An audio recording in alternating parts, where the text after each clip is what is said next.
दिनैथ' मा बुंनो बेयाव सफैनो मोननानै गोजोननाय मोन्दों। राजनितियावथ' बिदिनो जाखायो फाला फाला। दा सिगाङावहाय BPF हान्जाया दंमोन 5 बोसोराव BPF हान्जाया गैयामोन।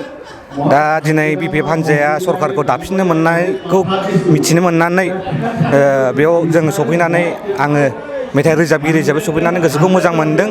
आंनि गोसो गोरबोनिफ्राय गाहाम हामलायनायखौ बारहरनाय जाबाय जाहाथे जोंनि BPF हान्जाया फैबाय थानाय समफोराव जाहाथे मोजाङैनो गासिबो बिथिङाव डेभेलपमेन्ट लाबोनो हायो बेखौ होननानै आङो आंनि गोसो गोरबोनिफ्राय हामलायनाय जासिहरबाय।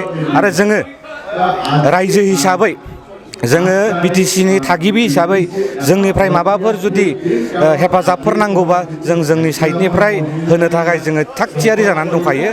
स' माब्लाबाफोर जोंनिफ्राय सहाय सुजुग नांगौब्ला जोंबो माने फिल्डआव ओंखारनानै जोंबो हेफाजाब होगोन होननानै जोङो थाग थियारि जानानै दङ। आंथ' रायजो राजाखौ गोसो गोरबोनिफ्राय रोजा रोजा साबायखरखौनो बावहरनो हागोन। बेनि अनगायैथ' आं मा बुंबावनो दिनै जाहाथे जोंनि बे खुंथाया सुबुं खुंथाय सुबुं माहारिया जोंनि BTC थागिबिया जाहाथे BPF हान्जाखौ मोजां मोननानै जुदि भटखौ होबायब्ला दिनै आंहा बेवहाय जेबो बुंनांगौ बाथ्रा गैया।